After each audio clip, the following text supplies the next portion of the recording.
F sharp minor, flat 5, flat 13, all of that. I'm like, that's okay. But the way I look at it is, I look at it like me playing a D7 over this F sharp, okay? Now, I take chords from scales, all right? So what I'm doing is, it's just a simple concept. When I'm over the 1 and I'm doing maybe like a 5-1 to the 4 or something like that, or honestly, anytime you're getting ready to play a dominant chord, you can actually go up a half step and play around with that melodic minor. A lot of times I only stay on the 2-5-1 or 5-1-4. But when I'm thinking about a dominant chord, I'm actually going to say I can go up a half step, right? Which is, in this case, is going to be a G. And we can play a G melodic minor. So, of course, you flat the 3rd, everything else stay the same. All right, so we're still in the key of F sharp, but over that 1, we can actually go to G melodic minor and take some chords out of there. I take chords from scales. So what I decided to do, since my melody note was that F sharp, I just literally said, okay, what chord can I grab from this scale? That makes sense. So now I could have played a D major chord, right? But I decided to add the 7 just because I was thinking about a F sharp 7. Hopefully that makes sense, right? But yeah, so I just decided to stick with the whole dominant chord. I chose a different dominant chord to play. So that's pretty dope. Like, I like that idea, okay? Now, of course, you can change the inversion. So you could have played it like this. So if your 6 is here, let's say you're trying to go for that sus sound over the 6. Watch this.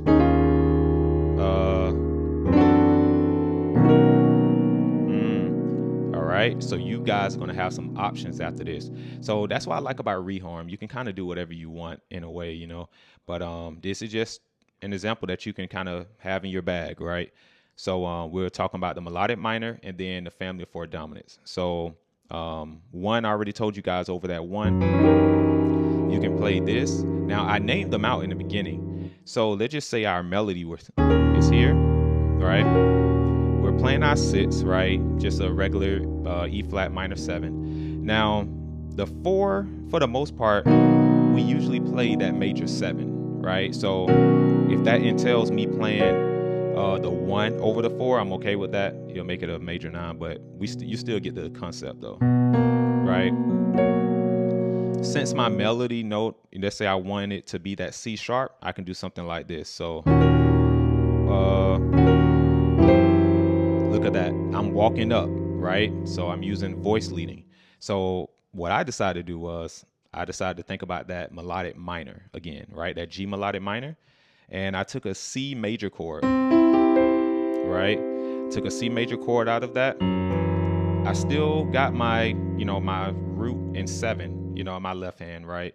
But play that C major chord. And again, I got that from, right? So it gets really simple. Like, this is kind of advanced, I would say, but it's when you really understand it, it's a really simple concept, right? So look at that. It's like, why in the world are you playing a C major chord over F sharp? Now, you could look at that as just a tritone substitution, right? But with the scale, I'm kind of looking at it more so like that.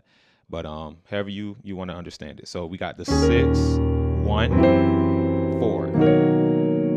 Okay. Now, I could have done this. I think I did this earlier. Yeah. This right here. All right. That's from the family of 4 dominants. Now, hopefully I'm not talking over anybody's head at this point. That's why I'm going a little fast, because at this point you guys have heard the family of 4 dominants so much. But these are ways that you can implement it, right? Okay. That's no more than just a A7 over the F sharp. And it's like, what are you doing? Like, how are you getting that? Just, get the chords, and I'll explain it all on there. I don't want this to be too long. But as of right now, you at least have some chords that you can pull out anytime. See that? All right. Now, because it's actually one of my family of 4 dominants, right? Now I did this, you know, that's just a B, right? But you can add that 7 on there. Okay, so 6, 1, or what I did, I think I did 6, 6, 1, 4. All right. Now, honestly, when you're on the 4, knowing that you're going to the 1, what can you play before you get to the 1? Right? You can play a 5. All right. So start thinking about that. What can I put in between? Of course, if it makes sense, right? If the setting allows that. So while I'm on the 4, I can do a passing chord, 5 and then 1. So over that, we'll think of a dominant chord, right? Or a flat 9. So I'm going to think of my family of 4 dominants over that C sharp. Okay. So let's see what I can do. I actually didn't have this planned, but I want to do that before we get out of here. So the popular thing to do is this, right? I'll let you guys get that. That's something you can do over that 5. But let's do something else over that 5. Let me see. Let's see how doing like a G7, how that sound. So,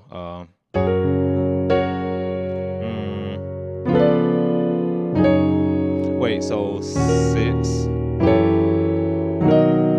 Okay. So that's 6, 6, 1, 4, 5. Yeah. So over that 5, I did this. There we go. And you don't have to put that 7 in there. I'm just doing that because I'm thinking about a dominant chord. So I'm just substituting other dominant chords. But you could have played. And as you see, I'm outlining the root and the 7 in my left hand just to kind of keep that structure, right? Man, I love that sound. But I also like this though. I think I played this though. Okay. Now, of course, the G is implied already, but so that's a G7. But look where I put it though. So,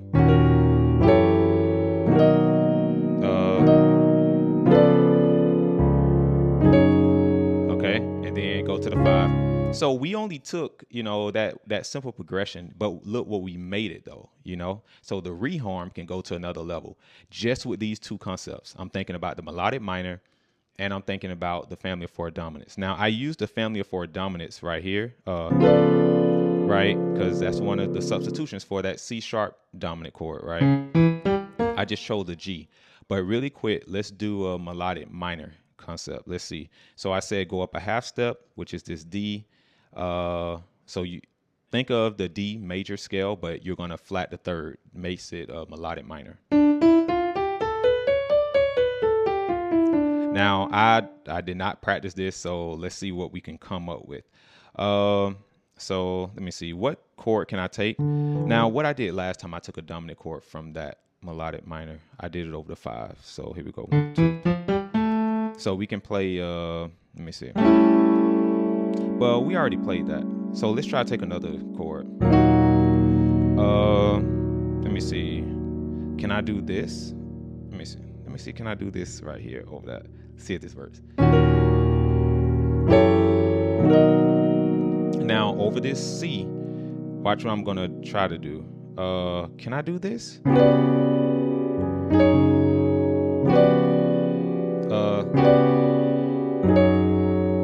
I have never tried that. So I stuck with the G major chord, but I added a 7. Oh no, not that. Wait a minute. That L sharp is not even in there. I was like, what? But matter of fact, though, I wonder if I can do this. Let's try this. Let's try what chord has this in there? Look, and honestly, guys, I like trying to figure this out while you guys are here, because this is pretty much what anybody does when you're trying to find just different ideas. Last time I just did a dominant chord over the 5, but we already played that A, right? So I just want to come up with something different.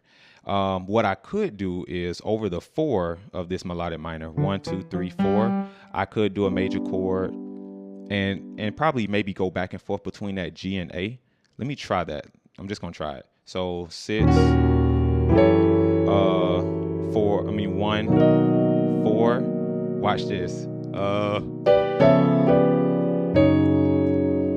right. Let's try it again. 6.